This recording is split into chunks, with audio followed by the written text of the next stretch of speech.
Welcome, everyone, to another broadcast of the Judge Hubert Radio Hour on the ArtistFirst Radio Network. All past broadcasts are podcasts. Find them at artistfirst.com. And now your host, judge and author, the Honorable Judge Hubert. Thank you, Scott. We appreciate you. And let me just say good morning, afternoon, and evening to all of our listeners, wherever you might be.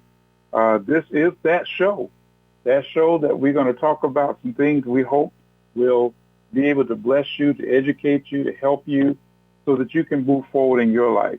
I always like to welcome my friends, my colleagues, and listeners near and far, because that's the beauty of radio. We don't know exactly how far it's going to go. Certainly we listen to it in our local community, in our state. And we know that we also have people who are outside of the country that will pick up on this radio show. So we want to welcome all of you near and far to the Judge Hubert Radio Hour. You know, we are here for what I like to refer to as another encounter with truth, education, law, and social justice, conquering that mindset of ignorance. You know, what is ignorance but the absence of knowledge? Now, some people might say it's dumb. In fact, I always like to remind myself of the words of Dr. Matt King Carter, friend, pastor, mentor to many, who often said, never go to bed as ignorant as you were when God woke you up this morning. Every day, you should do something, learn something, or be something to someone other than yourself. So important that you learn something new every day. And so for us here on this hour, it is a blessing to be alive and to spend some time with each of you as we seek to share information that will make a difference in your life and destiny, and to make sure you don't violate Dr. Carter's mantra. In fact, he also had another way of saying it. He said, never go to bed as dumb as you were when you got up this morning. Now, that probably hits it to the core. Learn something new every day. So tonight we're blessed to have a powerful voice who checks all three of my boxes: law, education, and social justice. None other than Miss Ida Duncan Wright. Now, many of you have already seen her bio, or you might have even saw the notation I posted on Facebook about her, or certainly if you didn't, you'll get a chance to see her bio even the more. Should I say her shortened bio that you'll see on the website after this posts up as a podcast. But Miss Wright is a very accomplished woman. She's a friend and a little sister. You know, after all, she's an AKA and I'm an alpha. And of course, my frat started in 1906 and hers in 1908. Of course, I'll go on to tell you that I pledged way back in 1973, and she won't tell me the year of her membership intake, but I can assure you it was long after 1973. So on many levels, she's family. And I know that we've had many conversations together. And so I certainly echo all of the great things that she has done, the work that she's accomplished. And we're going to talk a bit about that tonight. And so, as I said earlier, some of you have already seen her beautiful photo and bio on Facebook, the book that I posted this afternoon.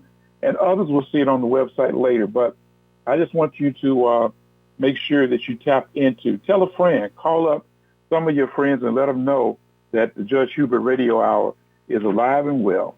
And let's see if we can't get this baby rolling here tonight. So, Miss Wright, and of course, you know, I like to call you by your first name, Ida. So I hope that does not offend you or anyone else listening.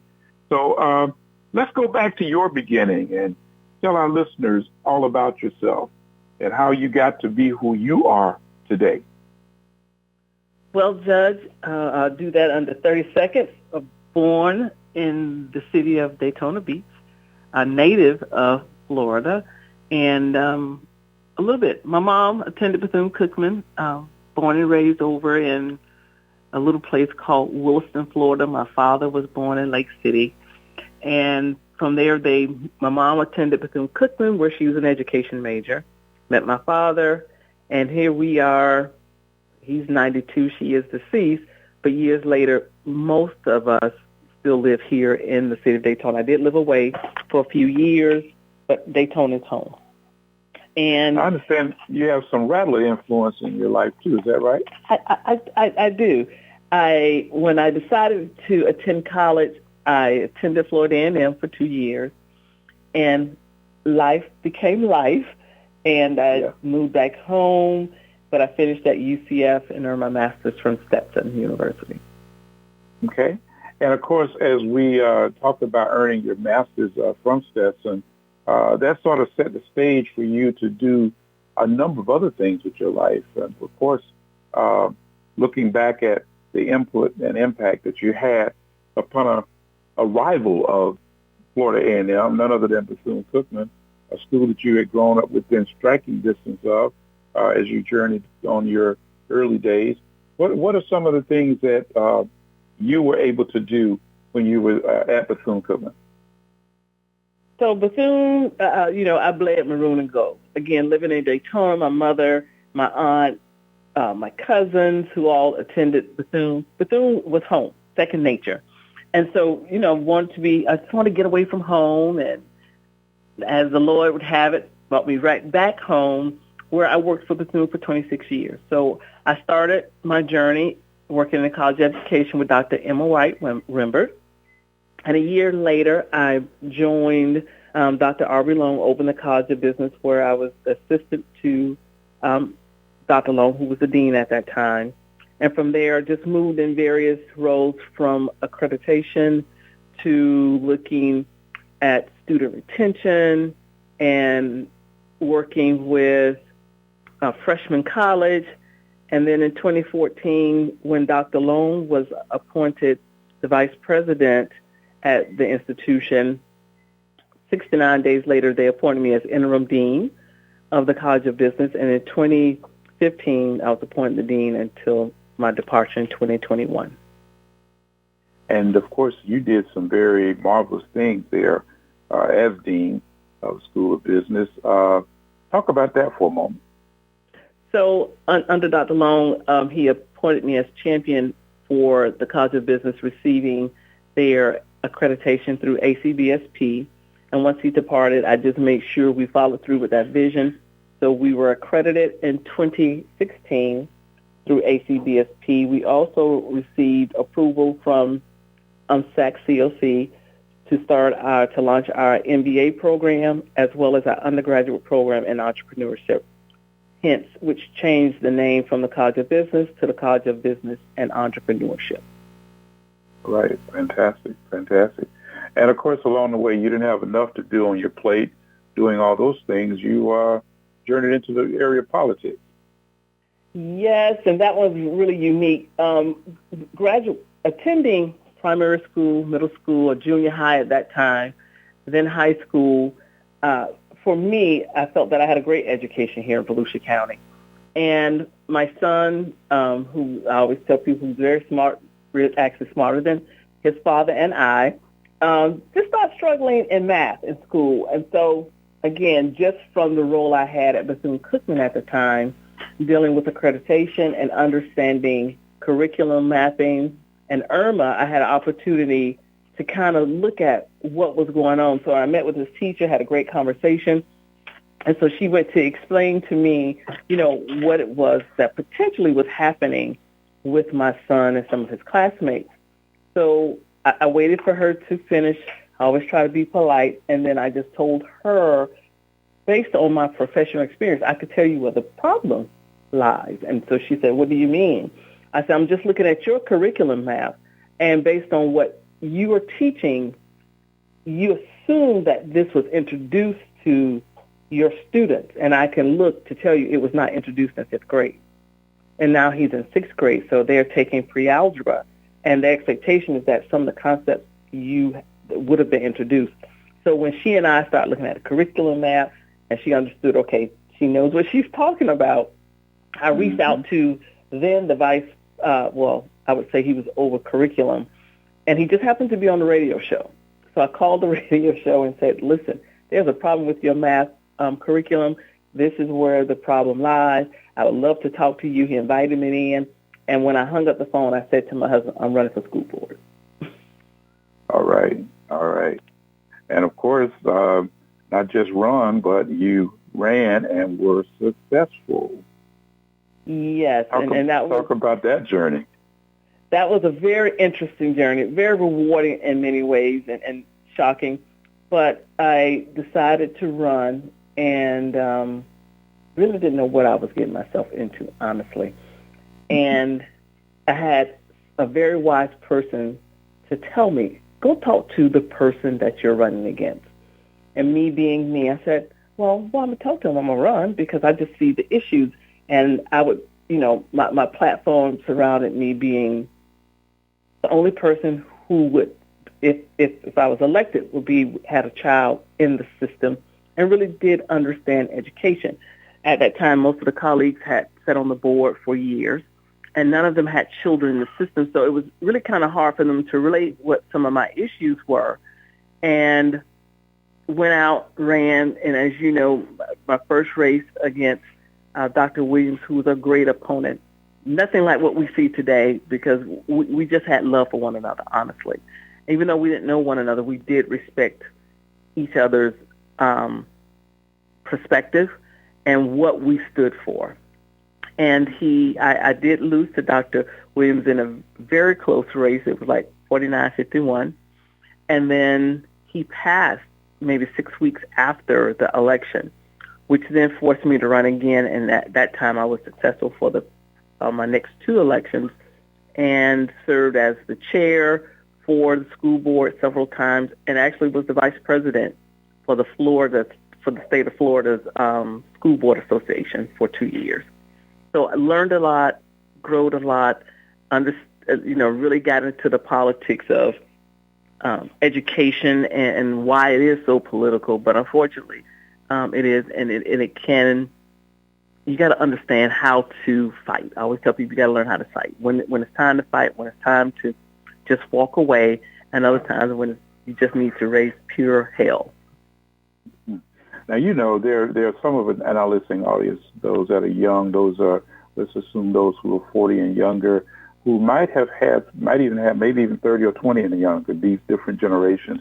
But they might have some aspirations for electoral politics. And in fact, not only did you serve as a member of this 5-member board of the school board, but you also became the chair of that board. And what role would serving in that high-profile position do for you? And also, what did it do for the students throughout this county? So having an opportunity, first as the first African-American female ever serving on our board, really was a boost for our young ladies to say, hey, you can do this. Secondly, being the chair twice just gave me visibility, and many of my colleagues just respected my leadership role. And in that, you have to listen. I think today, and we'll get into that a little bit, as a prime example, the gentleman that you met today, actually I met him when I was on the school board. And I may not always agree, but as a chair, our responsibility is to make sure, first, that we're operating within the law, and number two, that we're treating everybody with respect, regardless of his or her points of view, but actually have an agenda. So for me, mine was always looking at the curriculum. Where are we with the curriculum? Are we doing X, Y, and Z? Are we moving the needle? If not, why are we not moving the needle? And into that, to make sure as board members, we stayed in our lanes. It's easy for us to get out our lanes and, give our opinions and object and, state our concerns. But our role was really governance. It was not to run day-to-day operations and just making sure that they understood that the only way we could evaluate, and we could only hire and fire two people, which was our attorney and the superintendent. But how can you do that if you're always interfering, interjecting, or stepping outside of your lane? So just keeping them focused was always a good challenge. Sometimes the superintendent was very appreciative of me interjecting, say, no, that's not your role. But understanding my role as the chair and understanding my role as an elected official, I would say for most people, don't power trip because you do have roles and responsibilities, and there are legal implications if you step outside of that realm that could land you in jail. But unfortunately, there seems to be today more of a, I would say, we got elected officials from the governor on down that seem to step outside of their traditional boundaries. I mean, even now, he has gotten himself involved in local politics. He's endorsed candidates for various school boards around the state, even down to other elected positions. Something that is totally different for traditionally what we call the world of politics. Usually state officials engage in state activities, but he has gotten into things. And like you said a moment ago, basically leaving his lane to get in somebody else's. I mean, there are at least two state attorneys in the state that he has removed from office because of political differences. Both of them are currently running for re-election, one in Orlando, the other in Tampa. And it seems to be that there's some who could really benefit from that civics lesson that you just gave us, the importance of knowing your assignment, staying in your lane, and then, of course, having people who, when you get out of your lane, having people who will, in turn, challenge you and tell you, say, no, that's wrong. You can't do it that way. But we seem to have so many that have, kind of rolled over and forgot that this is not the way things are done. And we're seeing it on the, with some of the national politics as well, where the former president has often engaged in reaching outside of the role as president and engaging in, quote unquote, his own personal agenda. As I said, both of them having, in my personal opinion, violated the traditional role that civics teaches us in high school of the functioning of government. And I would agree with you, but I would tell the listeners to go look at their success rate. Former president, most of the candidates in both election cycles lost, if not I'm going to say the majority. Very few won re-election based on an endorsement or a speaking engagement. So you have to be really careful and understand your citizenry and the people that you represent. The governor, the same. The governor, he, if I'm not mistaken, endorsed 23 candidates for school board, and to date, only 6 of them won the election. It's about 4 that are actually in runouts, but the rest of them lost. So is it good or bad? I'm not a big person on endorsements. Some people think they help. But at his level, he definitely should keep his, in my opinion, I don't care who you are, that is a far reach for your role and responsibility.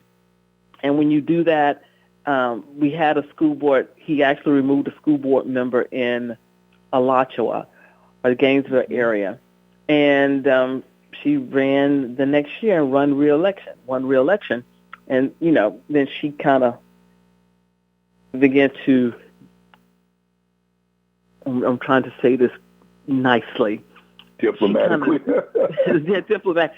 She began to mimic him, and, and just to the point that it doesn't matter what you do or say, you just need to do what's right, because even with you removing me because you didn't like what I said, the people reelected me. And she had a very diverse community. It was not a predominantly black or predominantly white, but at the end of the day, a very diverse community who supported and probably felt that that was overreach. And sometimes it backfires. So right now, his winning is less than stellar, which would then give me indication that, even the last election cycle, when he decided to get engaged, his success rate was less than 40%. And here we are again with your success rate less than 40%. I think the candidate's got to be a little wiser of when you begin to seek out someone to endorse you, how would that really benefit you, and do that person resonate with your community? Because if they don't, and then if they do, there's just certain things I think people really would like the governor to stay out, or the president, stay out of education. That's not your area of expertise. Well, I'm one that loves education too on multiple levels, and having previously been an adjunct professor and the like, and the fact of the matter is that this group that many people have probably heard at least the title Project 2025. One of the things that this was a document, a 900-page document produced by the Heritage Foundation, a think tank out of Washington. But one of the things that they're proposing is the elimination of the Federal Department of Education. And I can just shudder at the ripples that will do in this country. We have grown so much in this country because we're trying to educate our populace, and there's certain standards that were set, and even down to oversight when it comes down to making sure that we have not only a diverse educational experience, but that we also have an equal opportunity educational experience across the board, whether it be at elementary, middle, high, or college level. But they want to eliminate, this is part of this so-called right-wing conservative group, wants to eliminate the education department. Think back to, in my own life, one of the most influential things that occurred was the whole Brown versus Board of Education decision that was championed by my hero, former Supreme Court Justice Thurgood Marshall.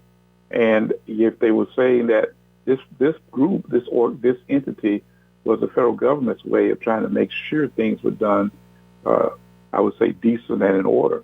But if we eliminate that, oh my God, I mean, there's so many little tentacles that they're engaged in, even down to helping to make sure that there's financial assistance for people that want to go to college. So that, I mean, here again, we got politicians that are creating devices that will indeed do just that, divide. And you're correct, Judge. And, eliminate the Department of Education, always I would ask why? Why? Mm-hmm. What would be the purpose other than, everybody now is big on critical race theory, the woke agenda, which was spearheaded by our very own governor in the state of Florida. Mm-hmm. And what are some of the implications of those decisions and why were they made? And I always tell people, you got to read between the lines. And I always want to start with our Constitution, we the people. Mm-hmm. And so when you say that, well, who are we? Are we talking about all Americans? Are we talking about some Americans? Are we talking about the 10th, the 20th percentile? Who are we talking about? Because when we say we the people, why wouldn't you want an educated nation? The reason we've been able to do some things in leaps and bounds because we educate all of our people so that we can continue being innovative, creative, mm-hmm. and have some ingenuity. So mm-hmm. to me, when you want to stop educating the masses, then you want to recreate a form of slavery. Mm-hmm. And it starts mentally first. Exactly. It starts mentally. And we always say that when he kept talking about in the woke agenda and saying we're a place where wokeness comes to die. Well, I always say, what's the opposite of woke? Simplistically as it can be, that means you're asleep. That means our governor wants to promote people being asleep, being unable to know what's truly going on. And the next part about that is something that we talk about as my theme is ignorance, helping to try to change the mindset of people. We wake up in the morning time and we go forward with, asking the question about what's life all about. There are things that help us to better understand how we relate and how we interface and what do we do each day. I mean, there are thousands of people, millions of people, maybe less, that they get up every day and they go about their day and they do nothing to help anybody other than themselves. And yet I truly believe that one of the, I used to hear Dr. Richard B. Moore say that service is the price we pay for the space we occupy here on this earth. Amen. Amen. You know, and go ahead. No, I say amen. I agree with you. That is our price. But service is the price we pay for how we occupy our time on this earth. And you just think about from critical race theory to diversity, equity, inclusion. And so when you talk about woke wants to dismantle anything that make people feel inferior, and not just anybody, white people. And that was part of our conversation today, that in talking with our white colleague, I said, I don't think any of us ever, as I'm going to speak for me, I don't think any black person wanted anything from the government. They just want the playing field to be even. And so when the playing field was not even, and they understood it was uneven, and it was designed to be that way from the very beginning because of how people of color were brought here to the United States, that many of them, even though no one has really just said, hey, yeah, that was what it was, understood that, again, if we want to be a nation that remained free and we wanted to have a capitalistic mindset in society, we have to educate the masses so that they can help generate wealth in this country, even if for ourselves. They themselves may not be generating wealth, but they can generate wealth for others.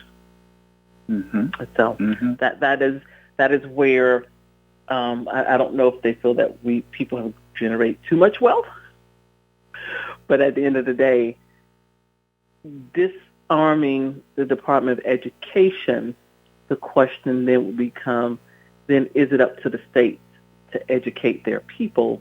And if so, what would that look like? And how would that happen? Which would be very interesting.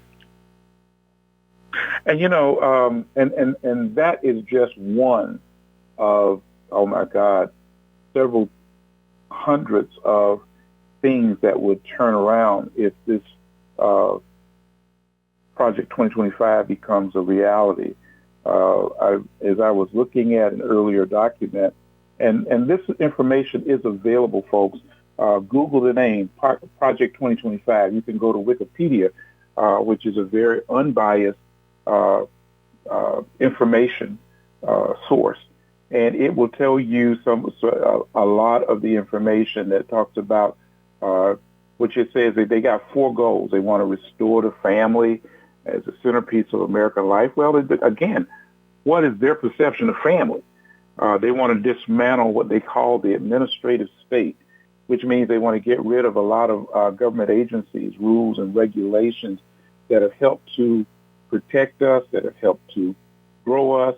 For example, things like EPA, which monitors, you know, all of the various water systems and air quality, things that are every day that help make our lives better. They want to get rid of those things. They want to get rid of things like, as I said earlier, the Education Department, get rid of and rein in the Department of Justice and use it for the benefit of the president. They want to make the president into a king. And that was what when these founding fathers we had came here to this country, they, of course, rejected that idea. They came from a place where there was a king, and they rejected the idea of a king who was all-powerful. But yet there are those now who seem to think that in order for them to get what they want, that they need to restore that idea of creating a kingship. And, of course, recent decisions of our U.S. Supreme Court have undergirded this whole idea, which should give people, make people quiver. It should make them really shake in their boots and say, hey, I got to get out and do some voting this time. And in fact, I want to circle around for a moment because you mentioned your son, and I know Wesley is a very learned guy, awesome graduate of Bethune-Cookman, and he's in that millennial generation. And any kind of comments on what he and maybe some of his contemporaries are speaking about or talking about as relates to this whole idea of Project 2025? Have you all had any of those kind of discussions at the House? We have, and he's always very engaged. He was very engaged when he was in college. Yes. And so one of the things in him reviewing and dissecting what we've kind of discussed, it's not that he had a different spin. One of the things I did ask him, what will it take for your generation to vote? And if not 2025, then what? And what he said to me, he said, but you have to realize the way you fight is not how we fight. You're not asking the right questions. We want to deal with the issues. So when we talk about 2025 and we talk about the environment, well, let's deal with the environment. And, it's a big push about electric cars versus fracking. And both of them have their issues. And so is there a happy medium? But let's go to social media, and let's put it on social media. Let me hear my age group as we dialogue about this. And versus everything is not about black and white or right and wrong. It's how do we move this agenda that will benefit us, number one, but not us in a person where it's personal, but us as a people, and then the next generation. And how do we let them know we know about our forefathers? No, I was not raised a slave. Don't even know what it looks like in slavery, but I do respect my parents enough to say this is not going to happen to us, and we're not going back. So this is what we're proposing. And he just feel that many of his colleagues are coming up with solutions, and in that they're prepping themselves. I'm sure to I could see him getting into politics one day. I really can.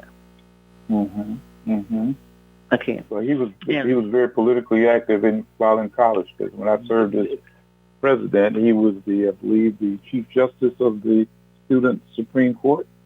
Yes, that he was, and then with that, he just said, we want to attack it slightly different than the way you all attack it, Mom, but have the same concerns and understand that economics, finance. He said we got to put our people in a position where they're no longer consumers, that they're savers, and that the way we're going to have to fight will be an economic fight more so than a social fight. Because if we can control economics, we control social. Interesting. That's interesting that his generational approach is certainly different, and I guess as we say, it remains to be seen. But in the meantime, I guess it's up for us who are older and more seasoned and maybe have come through some things that they have not even have a clue about. I always think about the fact that when I was born, my birth certificate says that I was colored. By the time I got to elementary school, we were called Negro. And then, of course, in high school, with the advent of James Brown and his music, Say It Loud, I'm Black and I'm Proud, we became black. So that was around about 8th, 9th grade. And then, of course, into the 80s, Jesse Jackson then proclaimed the notion that we are Americans, but we are African Americans. And so we've been in that evolutionary state for quite a while, certainly throughout the course of my life. And it's going to be interesting to see what if this millennial generation will actually get involved in the political discussions. And I know that we previously supported Maxwell Frost, who was the youngest millennial elected to Congress in the country. And I guess I'm getting it right. I guess it's really Generation Gen Z, I guess is really what it is. But it's going to be interesting to see how they understand these things. But, while we're still on these topic areas, it is so important that we educate the general public. I mean, obviously when we start talking about the black vote, both you and I served a county that was certainly nowhere near 50% African American. Yet we both got elected.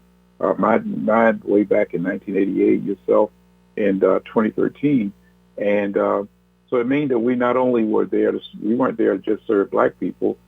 We served our positions.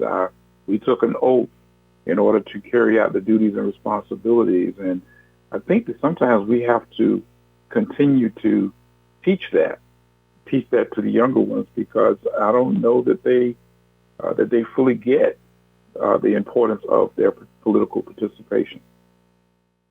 And not just the participation, but the process.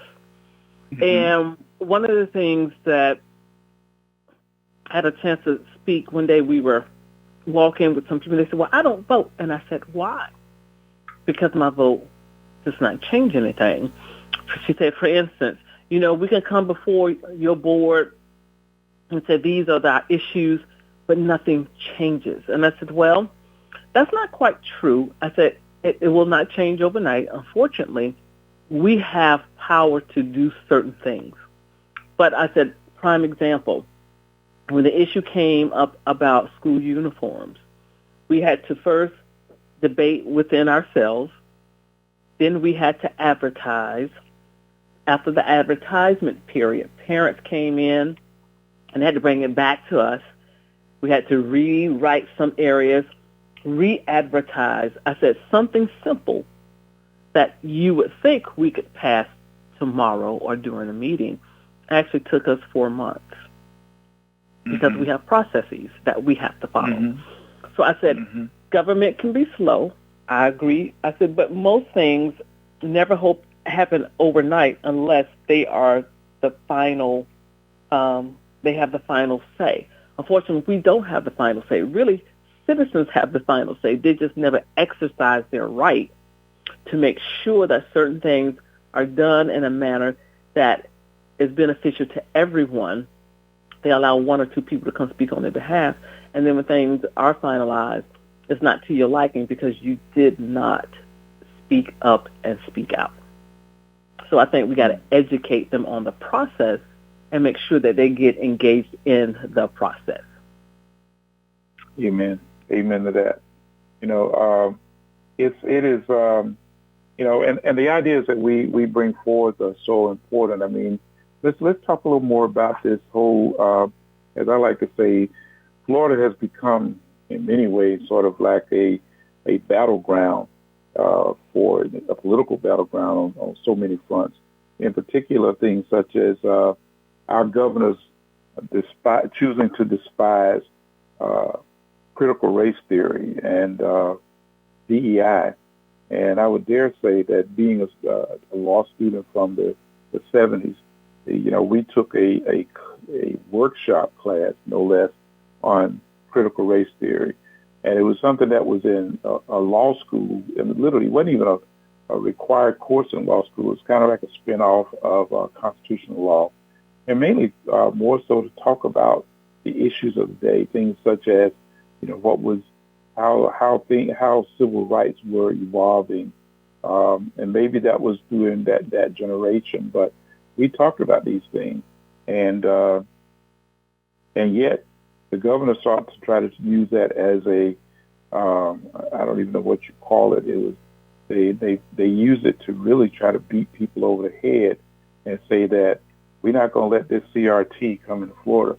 Well, most people that stood on the outside didn't even know what CRT was. And then those who did, for whatever reason, did not come out and say, Governor, you're not telling the truth. CRT has never been taught at the secondary or even post-secondary level. If it was taught, it was just a small law student spinoff of con law, and it really was designed only for the purpose of developing ideas and strategies around the evolution of what we refer to as the civil rights movement. But he used that, and many people bought into it. And then the next thing you know, they started coming out after DEI, diversity, equity, and inclusion, which again was the thing that I actually went and spoke at a national conference, probably about 3-4 years ago, maybe around 2019. And I remember that most of the people that were at this particular conference that were the beneficiaries of the diversity, equity, and inclusion movement, as it was with affirmative action, were white females. There was only a handful of black folks that were there.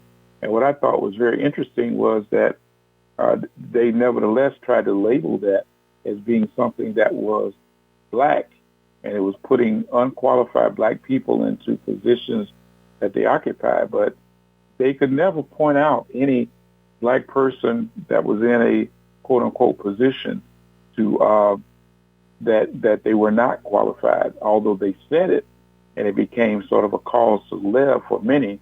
But I think back to the fact that, you look at the various inventions and creations that black people have been involved with. And for those who are not aware, read J.A. Rogers' book, The List, and that goes back to the mid-'60s, where he talked about the list of black inventors.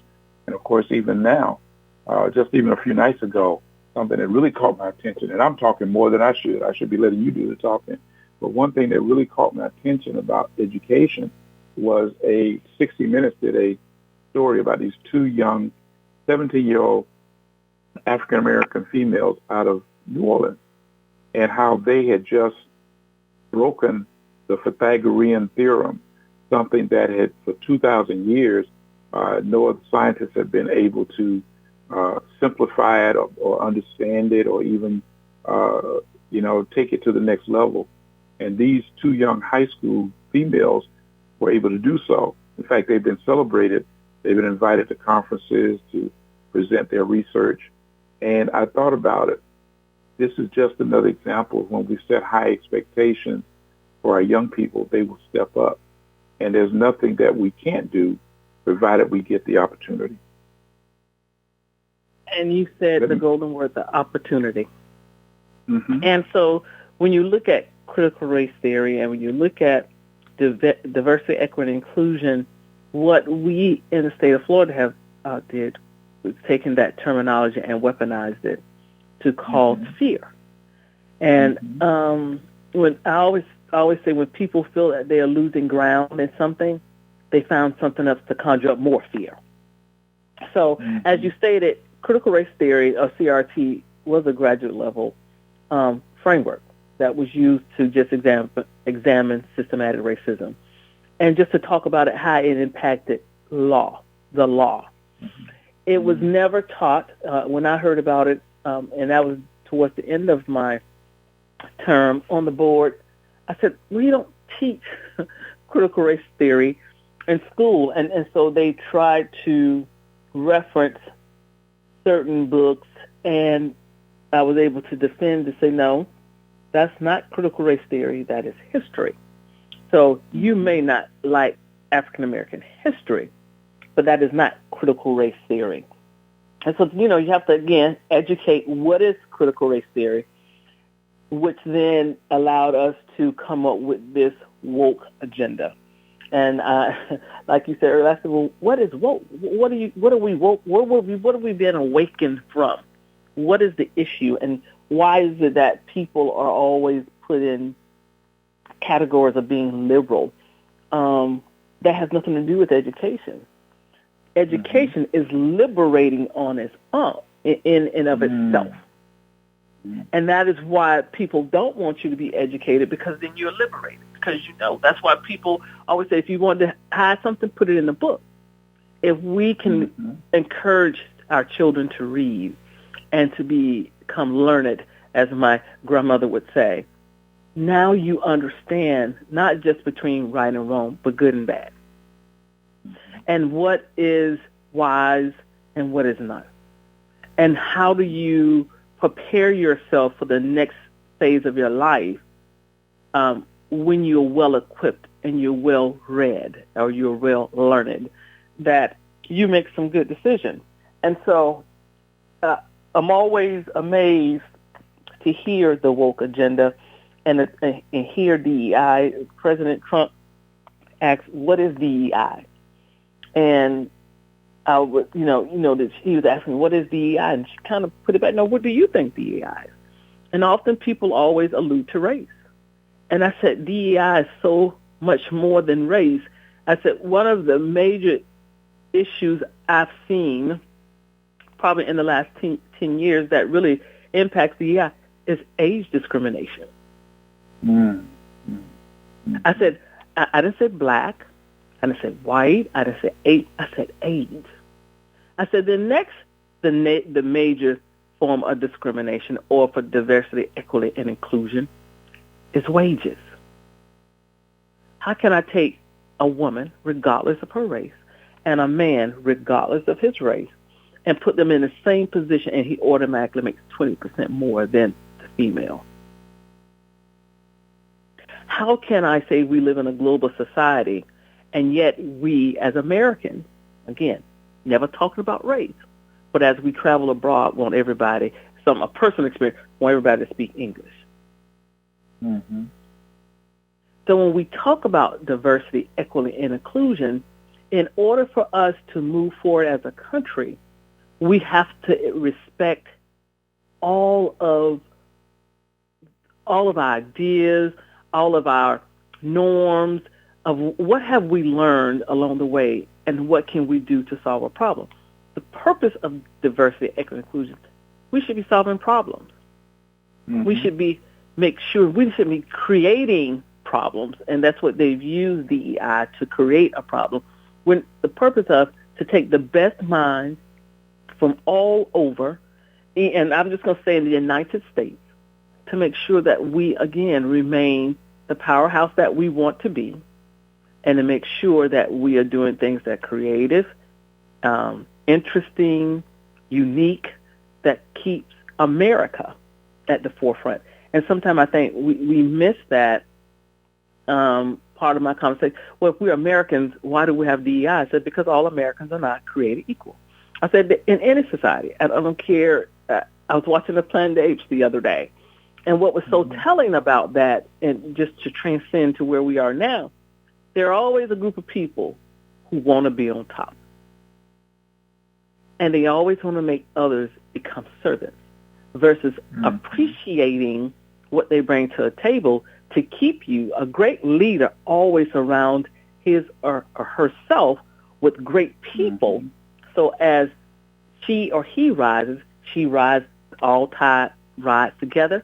And that group should be bringing sure everybody under him or her are rising together, because that is how you stay relevant and you can make drastic changes. But once just one or two people want to always be in the limelight and be the decision maker, that's not diversity, that's not equity, that's not inclusion. That's almost Hitler. And what happened to Hitler? And what happened to the country? You eventually fall because you don't have all the answers. You got to include everybody in this conversation. A great example. A great example of that is the Olympics.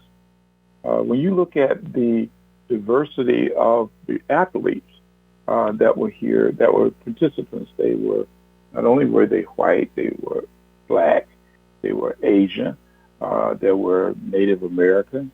All of these people make up, and Latinos, all of them in their respective roles make up part of the American team. And as a result of having a diverse team with people based upon talent and skills, they were able to, quote unquote, get more medals than any other country. But if we only limited ourselves to one group, to one race, for that, we get blown out of the water. We easily get blown out of the water. And the same is true in other areas. Like you mentioned, we started out talking about entrepreneurship, and you started talking about the things that in other areas. I mean, we just witnessed here, we're right on the Space Coast here in Florida, so we see the rocket ships going up in the air often. And what's interesting is when you think back to a sister by the name of Johnson, who was indeed the one who was, quote unquote, before we talked about computers as being mainframes, the computer was an individual with a job.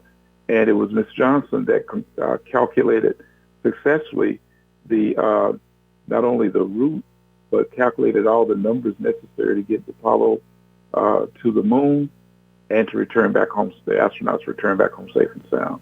She was a black woman. And that's just one example of countless numbers of those who have done so. But it's because they got the education and they got the opportunity.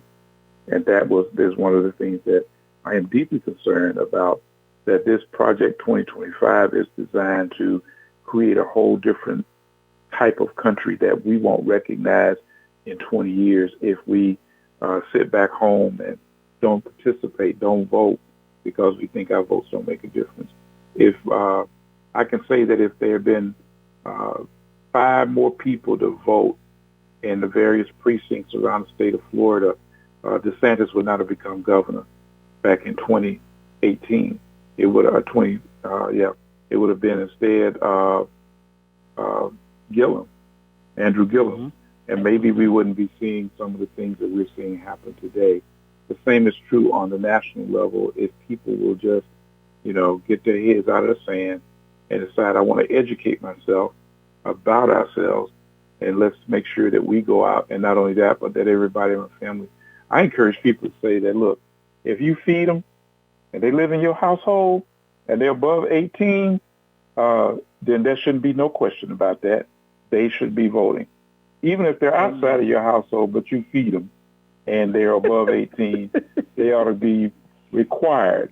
In fact, interesting, I just scrolled her name. Miss Katherine Johnson is the one that she was 100 years old earlier this year, and that is, she was the one that calculated the proper trajectories for the Apollo space mission. And guess how she did it?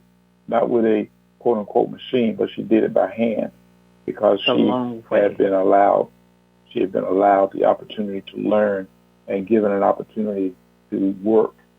So that is so powerful, so powerful. So let me. And I was going to say that too. I was going to talk a little bit about the hidden figures, but you said she just took her time. She wrote it out neatly, a long way, and she just walked through it. And again, but she was inspired, and people allowed her to be creative. But then she had great teachers along the way, and I believe her parents were educators or an educator.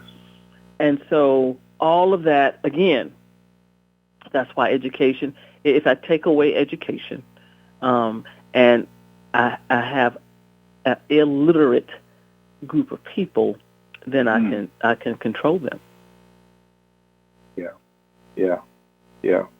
And that's the crazy part. You think you're going to, they do think that they're going to control, and there's a small group that seem to think that they're there. And on the political front, I can say that every day we're seeing more and more people come out and saying that that they're not going to accept this.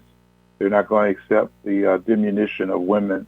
Recently, one of the Republican vice presidential candidate made a statement about this country got messed up when they allowed women to get the right to vote. Can you believe that? There are more women in this country now than men. But to be able to say something so stupid and so asinine, and they're basically, again, devaluing women, their intellect and their capabilities. And I guess in his mind, a woman's job is laying on her back and producing babies, not even to use any other part of her body. So I just hope people will wake up. I'm saying, which is kind of sad and rather ignorant, based on the fact that his wife, I believe, is an attorney. Am I correct? Mm-hmm. Yeah, they met in law school. And here we're a group of people who say they believe in the Lord and Jesus Christ. And Deborah was a what in the Bible? Was she not a judge? She definitely was. She definitely was. I'm just saying, so when you start looking at some of the women in the Bible and the roles that they played and the important roles that they played, then what he's saying is just so far from the truth that, he just start from the beginning, the roles that women played. And most of them were mothers, but not all of them.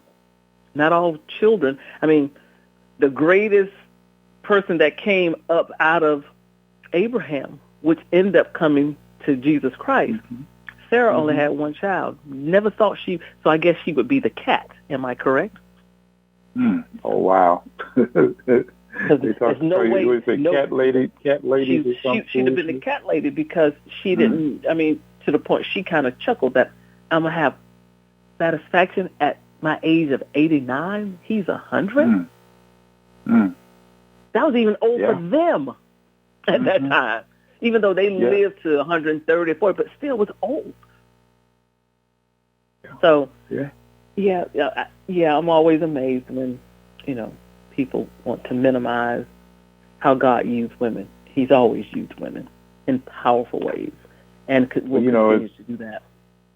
And I hope that women will also are actively engaged in this election cycle at various levels, whether it be running for office or helping to organize voters, or certainly for that matter, bringing, as we might call it back home, bringing the heat, because it's going to take that in order for us to save our country. And this is our country. It does not belong to that small group of men, particularly these folks like who represent the Vance and the Trump type of mindset. But, all of us have struggled. When I look back at my trip to Africa early this year, I think about the word resilience and how people that we are the beneficiaries of, because our people, I believe the numbers we were told were something like 60 million were kidnapped, but only 12 million made it to the Americas. I don't know how accurate those numbers are, but just the mere fact that we can say that those were the numbers blows me away. And it says to us that we, the children of those who did make it here, we have a duty, a job to make sure that we keep this country available for all of the people and not just some. So it is certainly my prayer that we can, something we said here tonight may change the mindset of those who did not think it was important to be able to participate, to register, to vote. And then, of course, to hold our politicians accountable. Those are important things. Yeah. Well, we're getting close to the end. I know this hour goes by so rapidly, and I hope that some of the things we said, because we're going to scratch the surface, folks. I'm probably going to pick up next month and continue this discussion about Project 25. I only talked a little bit about education tonight and some of the things that they want to do, but it's important that you take a moment to pull in, Google Project 2025, Google, Wikipedia. Most news sources. I even came across some documents from Great Britain that they're publishing it on their websites to talk about what this America would look like and how would it affect the rest of the world. It would change us so significantly from being a leader of the world. And they say that, it should be America first, but America has a duty and responsibility. It said a long time ago from the beginning, give me your tired, your poor. And, of course, that's why immigrants were so important, because between the immigrants and our ancestors, those who were enslaved, they were the people that helped to build this country and help make it what it is today. So as we get ready to wrap up, any final comments that you'd like to share with us? So I would like to say, if you're on the fence of why you should vote, and go back to a statement I made earlier, just sit down and just count your blessings. Many people died for our right to vote. And if that doesn't encourage you or spark you, I'm going to go back to what my son said. What do you care about? What do you care about so that you are willing to not vote or even die for? Because those rights can easily be taken away from you at any given time. And if anything that you cherish and love, you should be willing to fight for it. And your fight in our democracy is the fight of just voting. Vote. And I'm like, Judge, I'm not telling you what to vote for, how to vote. Just vote. That's a clear indication that you're engaged, you are concerned, you have concerns, and your vote will determine what you're concerned about. If you don't vote, then don't complain. Amen. Amen. That is so powerful. Well, let me once again express a sincere debt of gratitude to you for sharing some of your time tonight here on this radio show. I hope that what you have heard as to my listening audience, I hope what you have heard brings you not only great joy, but helps you to be able to be enhanced. Like I said earlier, we want to do our part to make sure we follow the dictates, even the mantra of our good friend, the late Dr. Matt King Carter. Never go to bed as ignorant as you were when you got up this morning. Every day you ought to learn something new. I hope it's something that we have shared here with you tonight indeed helps you to be able to meet that requirement and more. So with that being said, we want to wish you all a farewell until next month. Be sure to share this information with others. We'll be up on the website here in just another 24 to 48 hours. And then go back and listen to it. You may pick something up or have your children or those that may not quite have gotten around to understanding the importance of voting, because we're going to be talking about this all the way through to November and beyond. So until then, be blessed. Thank you again. Look forward to the next edition of the Judge Hubert Radio Hour. God bless you all. Good night.